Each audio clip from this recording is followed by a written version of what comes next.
So what's it like being a father? What's it like being a father? What's it like being a father? So what's it like being a father?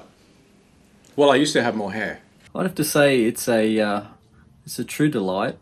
Once in a lifetime opportunity to be able to encourage and develop someone who's going to be a mirror of yourself into the future. I'd have to say it's the best thing and the scariest thing all in one.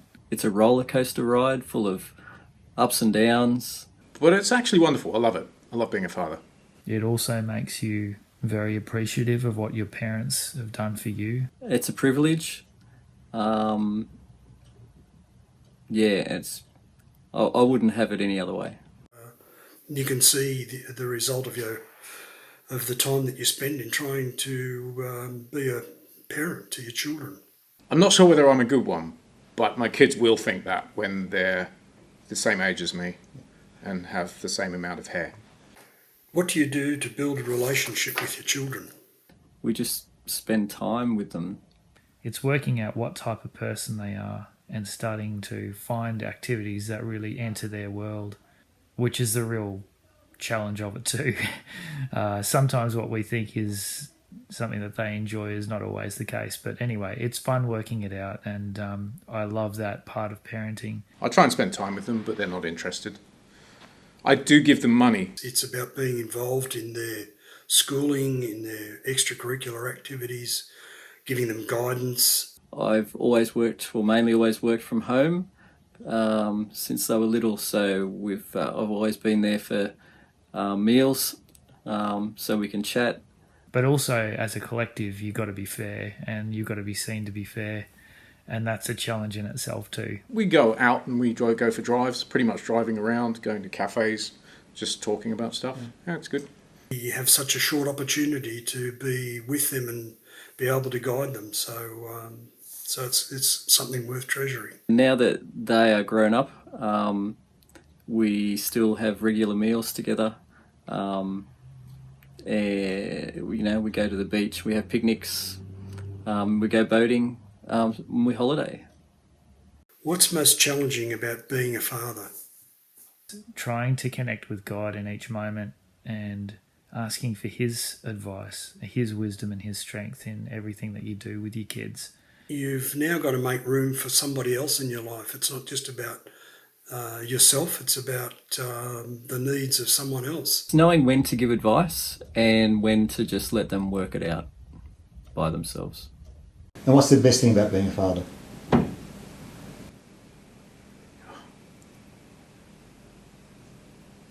When your kids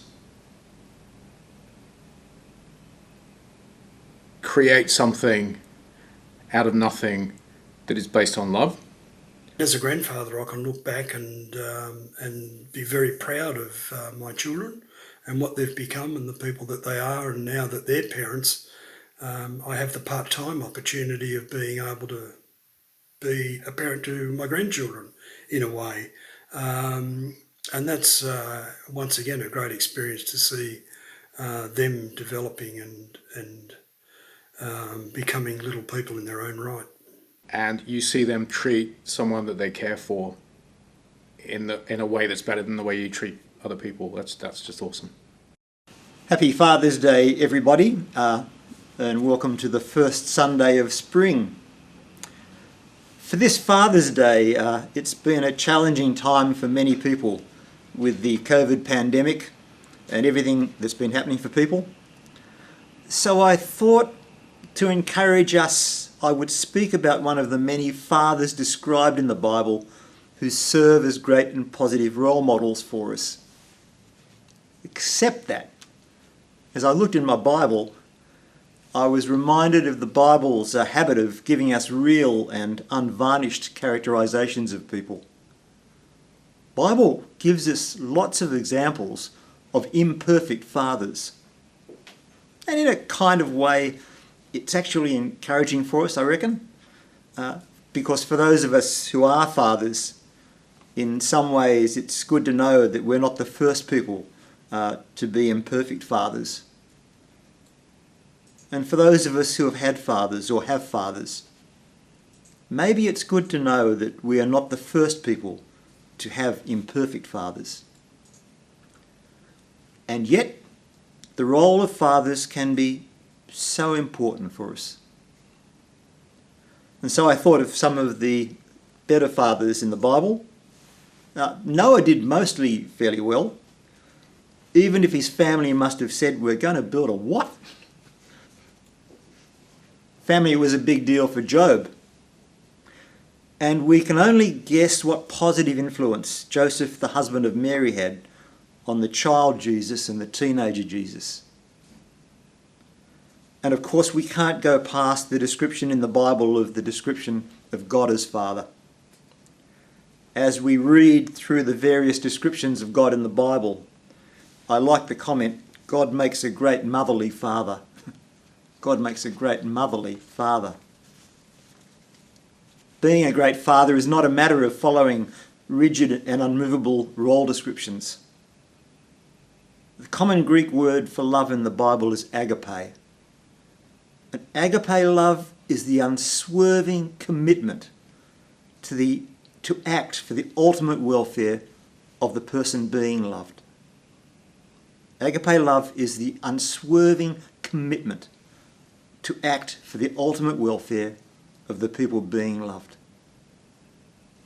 And so when I think of fatherhood, I reckon that description of agape love just nails it.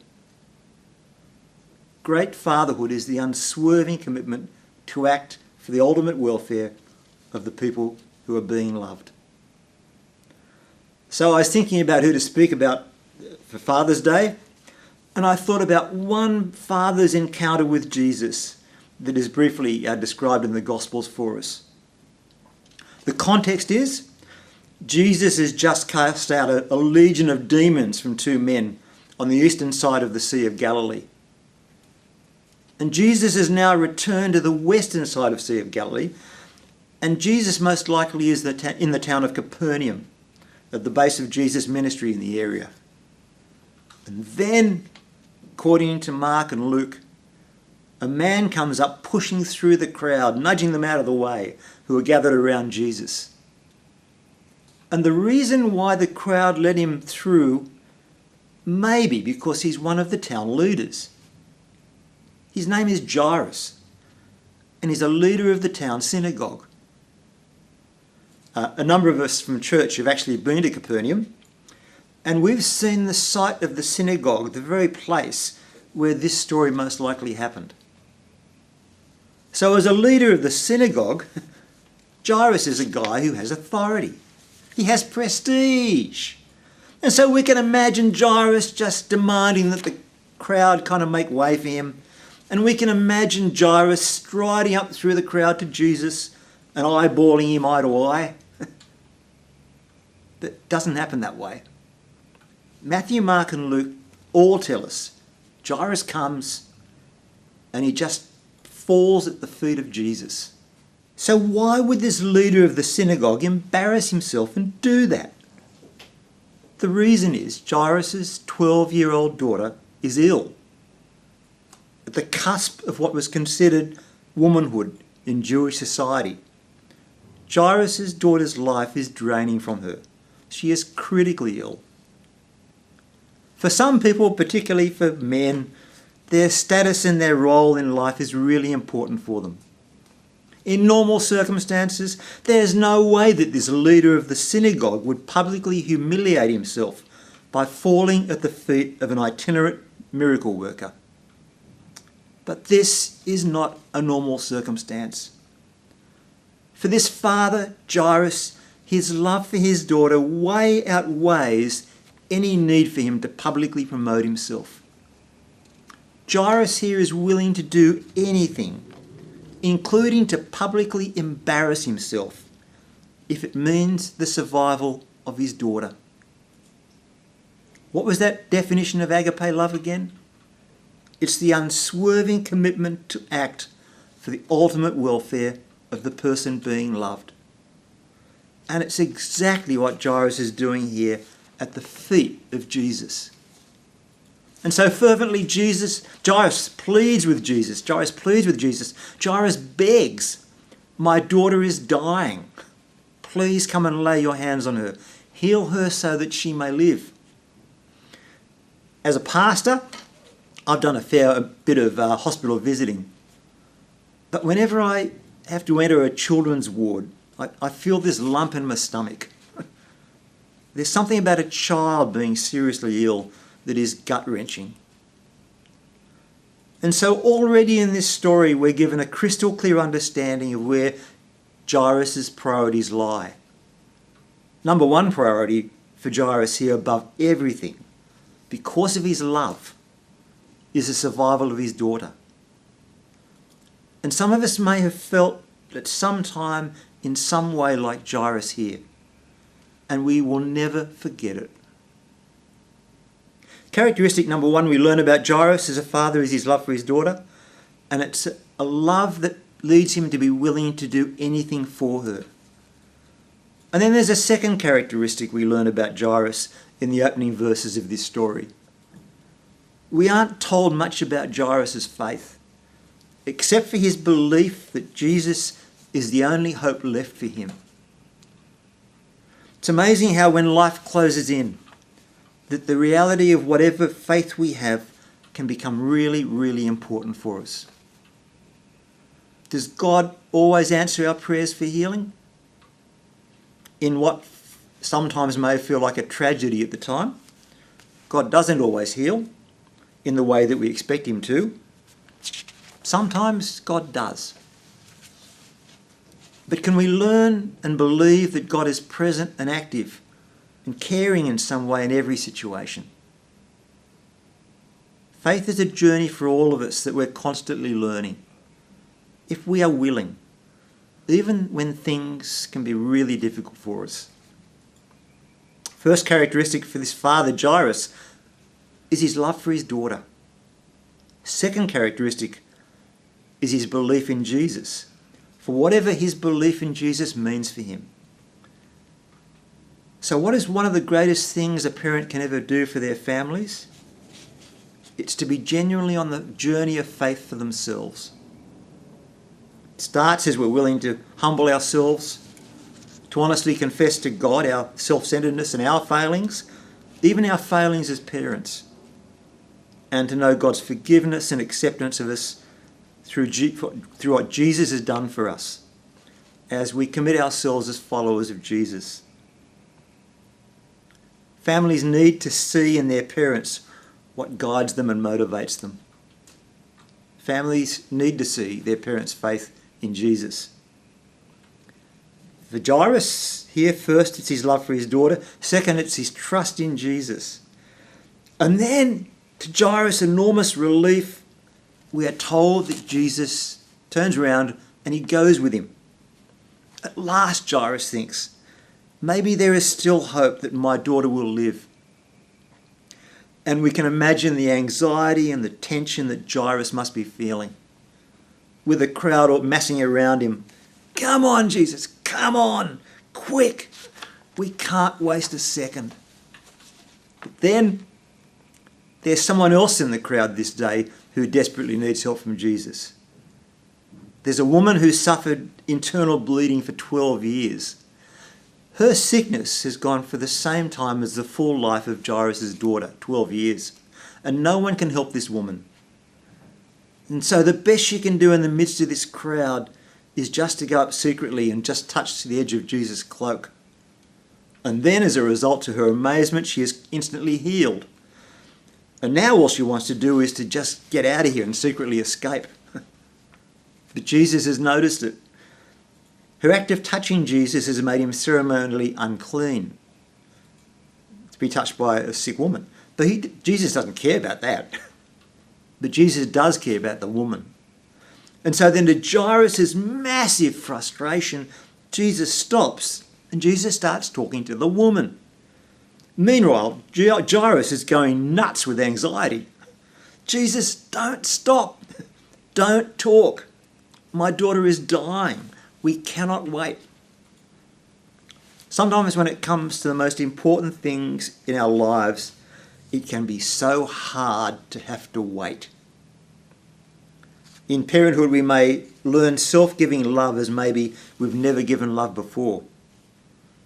In parenthood, we may be challenged to find new depths of trust in God's call to us of faith. And as Jairus is discovering in his walk with Jesus, parenthood can sometimes call us to times of patience and waiting that it sometimes can almost seem unbearable to us. As parents, as some of us experienced for our kids, sometimes we just so desperately want to fix things. And yet all we can do is patiently pray and wait. And in parenthood, so often it's not the kids who learn the most, it's the parents.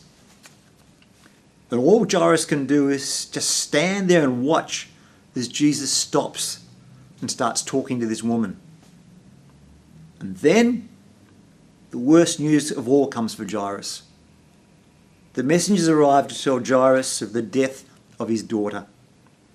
If only Jesus hadn't stopped on the way. Sometimes parenthood can feel almost overwhelmingly challenging. Sometimes parenthood can call for resources deep within us we never knew existed.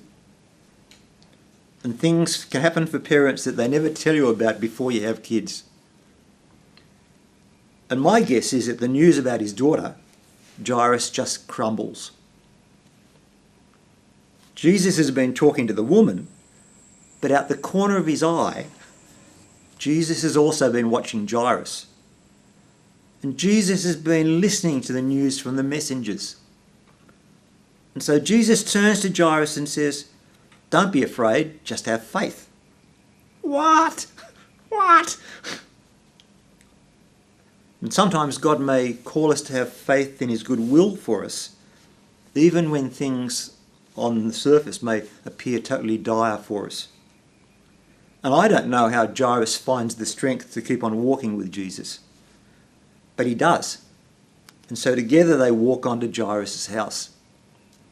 And when they arrive at the house, Jesus clears everyone out, gets rid of all the professional mourners, and Jesus takes Jairus and his wife and Peter and James and John with him inside the house.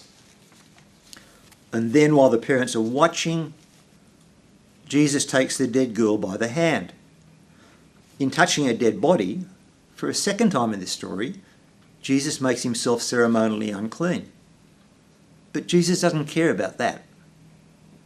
And Jesus says, "My child, get up," and she does. And after all that this girl and her parents have been through, she gets up. And Mark and Luke tell us that Jairus and his wife are overwhelmed. They have their daughter back.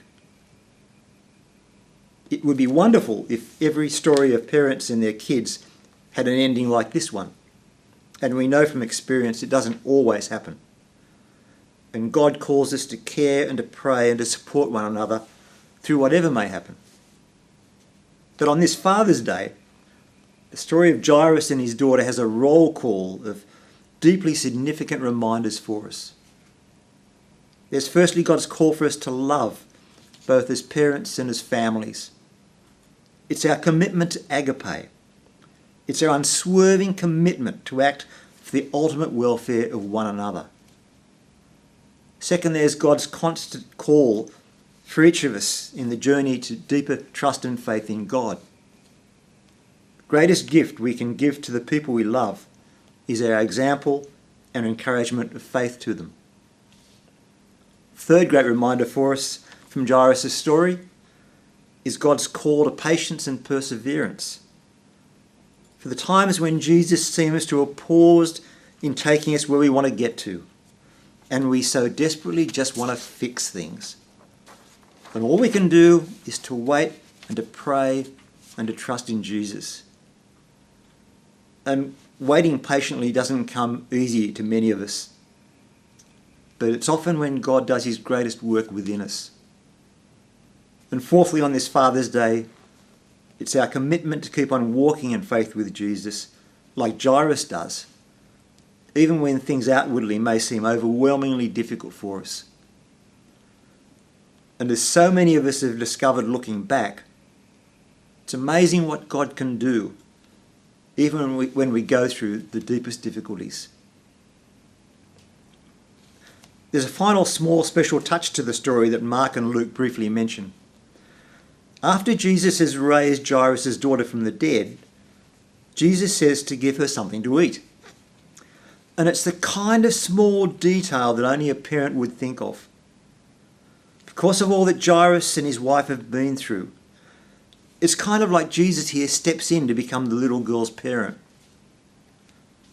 Today is Father's Day, but all of us, every one of us, can step in at times to be people's fathers and mothers and wives and husbands and kids and family and all that kind of stuff.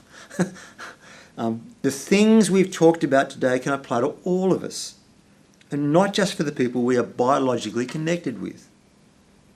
In our many relationships in God's kingdom, as we think about Jairus and his family, all of us times can be fathers and mothers and children and family. And the stuff we've been talking about this morning applies to all of us. And that's why we can offer to each other a happy Father's Day, both to the people who find today a great day and for those who find today a difficult day. Okay, now, something that I love about Dad is that I'm still going to stick to my story, he absolutely embraced the female cycle as the father of three daughters. I'm going to say it like that because the female body is a beautiful thing and we should be proud and God invented it. Anyway, he embraced the female cycle, and every time it was that time of month, there were 4 women in our household who all were very misunderstood, if you know what I'm saying. And he would go to the shops and he knew, he would get everything. He knew the brand, he knew, whether to get wings or not, which obviously you get wings because anyone who doesn't get wings is, I don't know, crazy. And he would, just know everything. And he would buy all these things and he would stock up, and he had such intense knowledge that grew over the years of being a father. And he also would buy chocolate. And a female? He would buy chocolate, he would buy everything, and it was just very comforting, and I love that. Another thing that I love about Dad is that when we were in school and we used to forget things like to brush our hair or clean our teeth or, I don't know, what's another one? Do you have anything else which is in his organisation? Stop, he's very organised.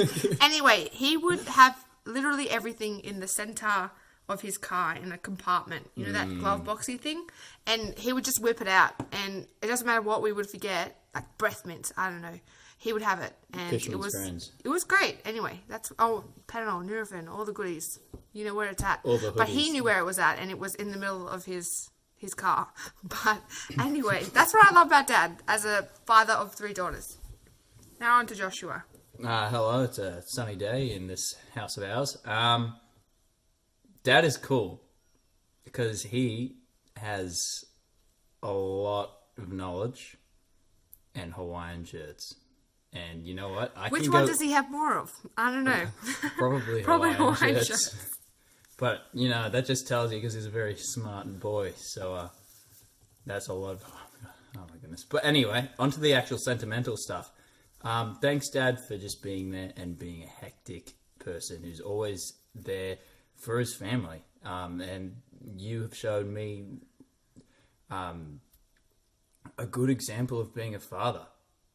And just buying sanitary items. And what that's like. And you've shown me the goodness of God. So, thank you so much. Wait. Oh. Let's do this together. Fathers rock! Why do you love Daddy? Daddy. Why do you love Daddy? Daddy. Why? What does he do that you love? Saves me. He plays with you?